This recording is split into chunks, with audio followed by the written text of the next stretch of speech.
FuseFm. Hello Jodie Kidd, welcome to FuseFM. You're here to promote a game, is that right? Yes, absolutely. We're here, I'm sitting on a Lamborghini as we speak. I'm just putting down my cup of tea. Hang on. Rock and roll. Yeah, Forza 3.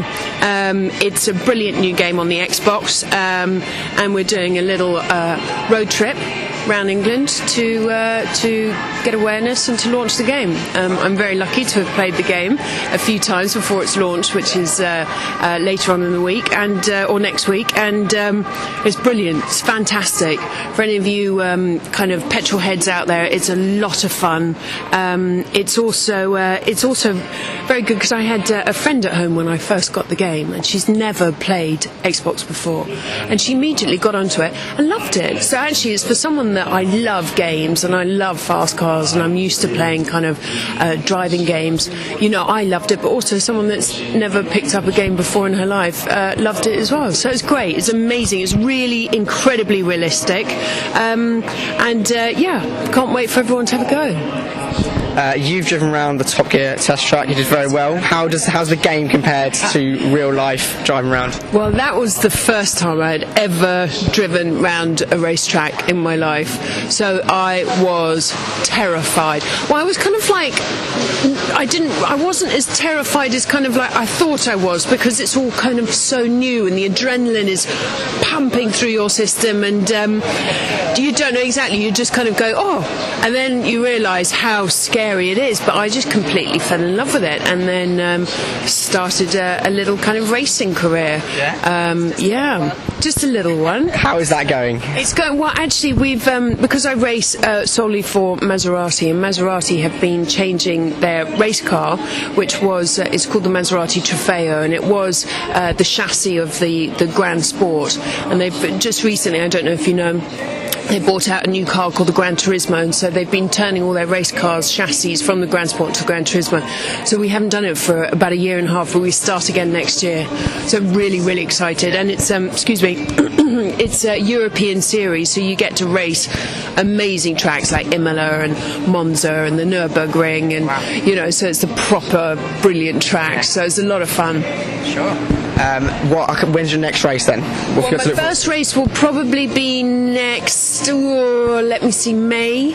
So we do a lot of testing and things before that, but it kind of runs over about 3 or 4 months over the summer, so it's probably May. So that's pretty much what will be taking over your life for those few months. That's it. I will just be on a track.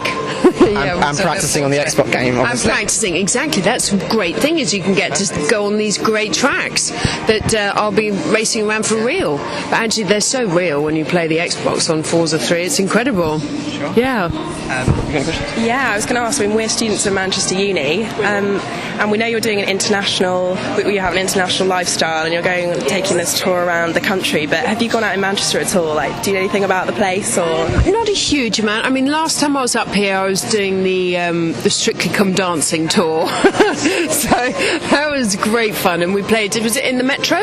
Yes. And it was amazing. So that was kind of like playing to live audiences of 15,000 people, packed every night. So we managed to go out a few times over that week, even though it's quite exhausting. But it was great fun, and it was just really lovely to kind of get the feel of everyone that were Strictly followers and came to watch the show. They were really loving it and really up for it. So it was a brilliant kind of energy coming out and dancing in front of everyone up in Manchester. So no, it was great. Really loved it. But I'd love to get to know it a little bit more. But I'm fleeting visit today because we've got to get the old car down to London for the launch tomorrow. And you're going to drive the car? I'm driving the car. Exactly. These boys that have been driving it from Edinburgh, they're a bit too slow. Yeah. So I've got to take over. Exactly. Yeah, exactly. So do you still keep in contact with all your friends you made on Strictly last year? Yeah, absolutely. Yeah, we're all really close. When you do something like that, you get a kind of incredible bond, because you experience something so terrifying of going out there, not being able to dance, and dancing in front of 15 million people. The terror that runs through your system is incredible. So you kind of share this bond with someone that's kind of like almost more than just a mate. You know, you've been somewhere. So yeah, we're very close, but you know, we're all kind of busy people, and so as we've got this bond, you know, if I don't speak to Christine Bleakley for a month or so, it doesn't really matter, you know, and then we're straight back together and having a glass of wine and having a laugh, going, can you remember when? No, so it was great. So I was going to ask you, I mean, from a girl's point of view, you've put yourself in these kind of male-dominated arenas, whether it be motoring, whether it be golf.